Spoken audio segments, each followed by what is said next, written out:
Hola, vamos a hablar de una cuestión fundamental que es la capacidad de obrar de la persona. ¿Qué supuestos la persona tiene plena capacidad para adoptar decisiones jurídicas o qué otros supuestos puede verse limitada por alguna razón? Vamos a empezar definiendo qué es una persona. Una persona es básicamente un sujeto de derecho. Un sujeto de derecho porque, por el mero hecho de ser persona, va a ostentar ya derechos y obligaciones. La persona, además, va a ser dual, porque por un lado vamos a conocer por persona en el ámbito jurídico a la persona física, es decir, al ser humano, pero por otro lado existe la llamada persona jurídica, que son determinadas agrupaciones de seres humanos, de personas físicas, personas individuales, que con un objetivo común crean una determinada estructura a la que el derecho le da también esa capacidad para ser titular de derechos y obligaciones.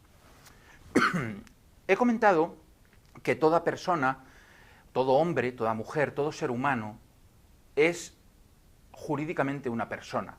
Esto es así en el día de hoy. Históricamente no ha sido así, porque históricamente, pongo un ejemplo clarísimo, los esclavos eran considerados como cosas y por lo tanto, aunque fueran seres humanos, no tenían jurídicamente la condición de persona, no podían ser titulares de derechos y obligaciones. En consecuencia, no podían tener posesiones o propiedades, no podían contraer vínculos jurídicos, etcétera, etcétera.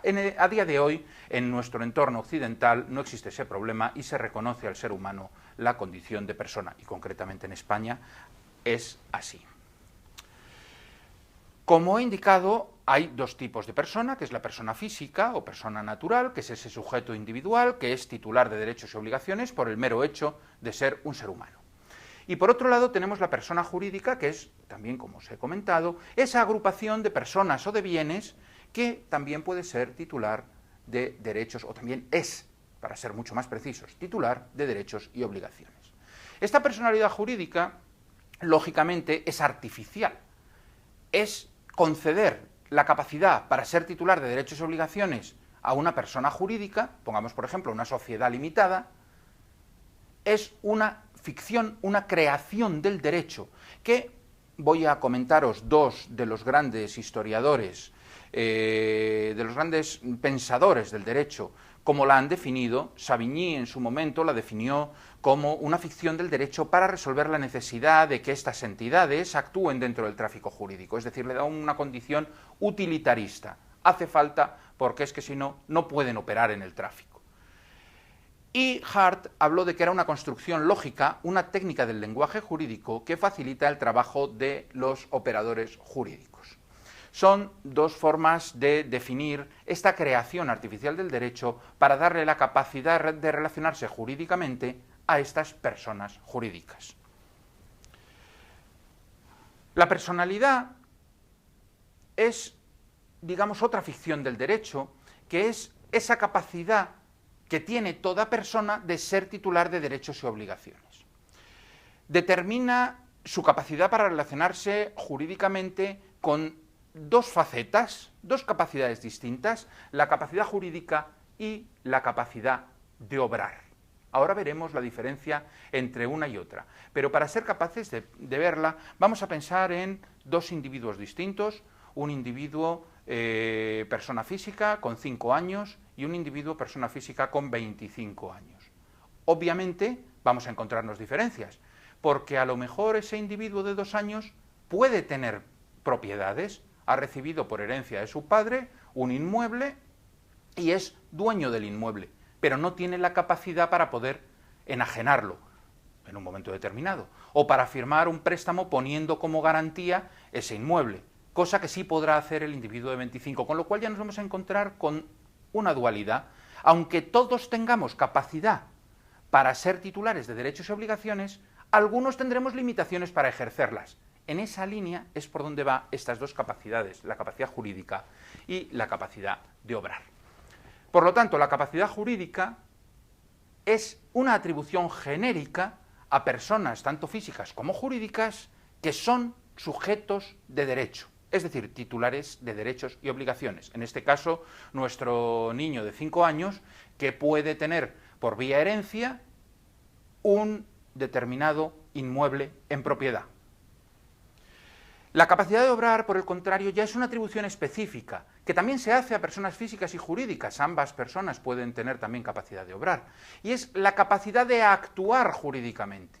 Ya no solo soy titular de mi derecho, sino que puedo utilizarlo directamente. Es decir, nos va a determinar qué acciones concretas puede realizar cada individuo sobre todas sus relaciones jurídicas. En este caso, nuestro niño de 5 años que no puede, con su inmueble del que es titular y del que es dueño, venderlo, contratar seguros o directamente, como os decía antes, utilizarlo como garantía en un préstamo. Tenemos una serie de limitaciones a la capacidad, como acabamos de ver. Estas limitaciones a la capacidad las podemos ver muy bien en el caso de las personas físicas. La primera de esas limitaciones es la falta de capacidad. Esa falta de capacidad es la que se produce cuando el sujeto no presenta la suficiente madurez evolutiva para poder actuar dentro del tráfico jurídico. Es el caso de los menores. Estos menores, que pueden ser titulares de derechos y obligaciones, como ya hemos dicho, van a necesitar que alguien actúe en su nombre, que alguien actúe por ellos. Llega el momento en que ese menor adquiere la mayoría de edad, que en España es a los 18 años, y automáticamente y sin necesidad de ningún acto formal de ningún tipo, este menor es ya plenamente capaz de actuar jurídicamente dentro del tráfico. Su limitación, digamos, que era únicamente por esa inmadurez, pero no existía ninguna otra causa. Os voy a poner un ejemplo muy sencillo. Unos padres que abren una libreta de ahorros para sus hijos en un banco y van introduciendo cantidades durante toda la vida del niño, y hasta que el niño cumple 18 años no puede sacar dinero de esa cuenta. Cada vez que se necesita una disposición de fondos de la misma, son los padres los que tienen que ir a hacer una retirada de dinero en nombre del hijo. Pero el día que cumple 18 años, el niño va al banco y puede perfectamente utilizar sus fondos e incluso vaciar esa cuenta sin que los padres se puedan oponer a que lo haga, porque la cuenta es suya. Y ya tiene capacidad de obrar plena, con lo cual puede hacer con ella lo que quiera. Tenemos un caso de capacidad plena pero limitada, que es el caso en el que se encuentran los menores emancipados, que pueden hacer muchísimos actos con plena capacidad de obrar, pero sin embargo tienen otros que están limitados. Por ejemplo, pueden contraer matrimonio, pero sin embargo no pueden dar y tomar dinero a préstamo. Y finalmente tenemos aquellos casos en los que hay unas circunstancias objetivas que nos muestran que el sujeto no puede regirse por sí mismo y en consecuencia no puede tener la plena capacidad de obrar, sino que alguien tiene que actuar en su nombre. Tiene que ser, como digo, una circunstancia de carácter objetivo. Normalmente serán enfermedades. Estos son los casos de incapacidad.